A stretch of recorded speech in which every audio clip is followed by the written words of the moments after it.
আপনার সন্তানও কি কারোর সাথে নিজের টয় শেয়ার করতে চায় না, বা কেউ হাত দিলেও রেগে যায়? সেটা কেন জানেন? কারণ সোশ্যালাইজেশনের অভাব। আপনি হয়তো ভেবেছেন 1.5 বছর থেকে 2 বছরটা প্লে স্কুলের বয়স নয়, ও এখন বাড়িতেই খেলাধুলার মাধ্যমে পড়াশোনা করুক, এবং এবিসিডি এবং 120 ফ্ল্যাশকার্ডের মাধ্যমে তো আপনি অনলাইনে কিনেই ফেলেছেন, সেটা দেখেই ও শিখে যাবে। তারপর 4-5 বছর হলে একটা বড় স্কুলে অ্যাডমিশন করিয়ে নেব। কিন্তু এটা কিন্তু একদমই ভুল সিদ্ধান্ত এখনকার যুগে। কারণ বাচ্চার সোশ্যালাইজেশনটা কিন্তু হয় না। আমাদের সময় যে বিকেলবেলা খেলাধুলা ছিল, পার্ক ছিল, সেটা কিন্তু এখন নেই। আর এই স্কুলে ওকে যখন ভর্তি করিয়েছিলাম তখন আমার ছেলে একদম কথা বলতে পারতো না, সেখান থেকে এখন হিউজ কথা বলে। এত কথা বলে যে আমার কান খারাপ হয়ে যায়, প্রথম কথা। দ্বিতীয় কথা, ওর মধ্যে অনেক ইংলিশ ওয়ার্ড যেগুলো ওর মুখে সবসময় শুনি, সেগুলো আমার খুব ভালো লাগে। প্রথম কথা, কিপ হোয়াইট, ও শেট, মানে এসব, মানে এই জিনিসগুলো আমি বাড়িতে কখনো শেখাইনি, কিন্তু ও খুব সুন্দর করে বলে, সেন্টেন্সগুলো গুছিয়ে বলে। এটা আমার কাছে খুব ইমপ্রুভমেন্ট ব্যাপার। মানে এখানে এসে তারপরে লেখার ব্যাপারটা একদম লিখতে চাইতো না, কিন্তু হ্যাঁ এখানে এসে হাতের লেখাটা ইমপ্রুভ হয়েছে।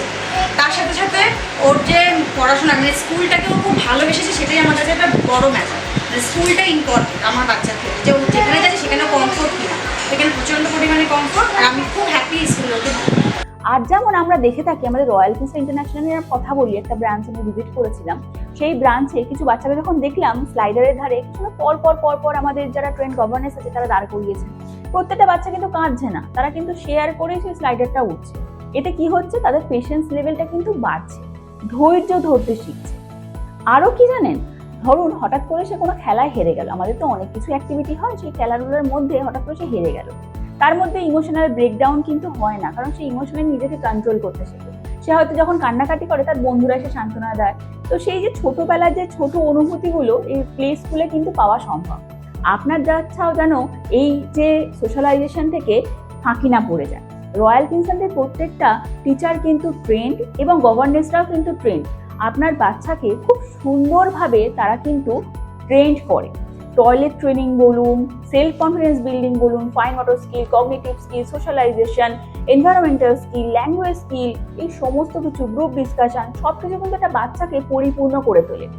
আর জানেন তো, বেসটা যত ভালো হবে, সন্তানের ভবিষ্যৎটাও কিন্তু ততটাই ভালো হবে।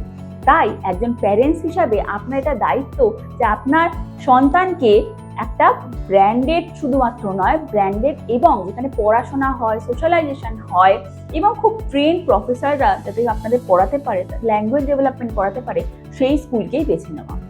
রয়্যাল কিংসল্যান্ড ইন্টারন্যাশনাল কিন্তু প্যারেন্টস চয়েস, আমাদের প্যারেন্টসরা এত ভালোবাসা দিয়েছে, সেই চয়েসে আমরা কিন্তু অ্যাওয়ার্ড পেয়েছি 2019 থেকে 2025 অবধি। সেটা কিন্তু সম্পূর্ণ আপনাদের ভালোবাসায়।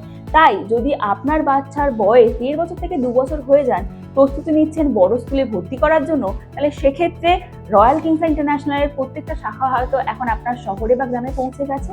আপনি নিকটতম শাখায় যোগাযোগ করুন, এবং অ্যাডমিশন কিন্তু ওপেন হয়ে গেছে প্লে গ্রুপ, নার্সারি, এলকেজি, ইউকেজির জন্য। তাই আপনি সত্বর যোগাযোগ করুন আপনার নিকটবর্তী শাখায়।